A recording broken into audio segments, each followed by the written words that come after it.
Hello，大家好。咁今日就想同你哋講下我哋最中意嘅幾部電影。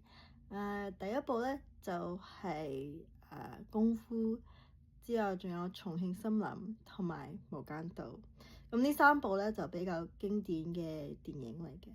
咁重慶森林咧就係我大學嗰時上一個課，即係關於中國嘅電影。咁呢個係其中一個電影，即係我哋睇嘅。咁之後我好中意個即係拍攝手法，我諗唔到廣東話係點樣講。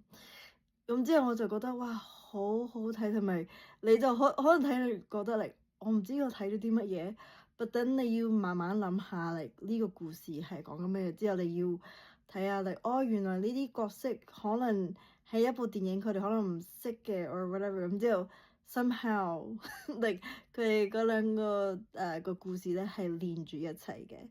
咁功夫當然就係因為我覺得好笑啦，同埋我就覺得我冇諗過係可以拍成咁樣嘅咯。咁之後第三部咧就係無間道。咁無間道嗰陣時佢啱啱出嗰陣時就好多人話呢個電影好好睇啊，即係推薦好多人去睇嘅。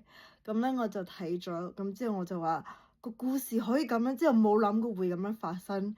咁我就哇，即係對電影我即係咁嘅 feeling。And then 係咯，咁電影我就覺得就好好有即係好 magical，即係你喺一個電影院你就睇一部電影，嗰個電影咧就1個半鐘頭或2個鐘頭，咁之後你就會就為咗一部電影坐喺度就睇住佢，咁之後你就話哇，即係你會進入這個電影的世界裡，所以就這樣。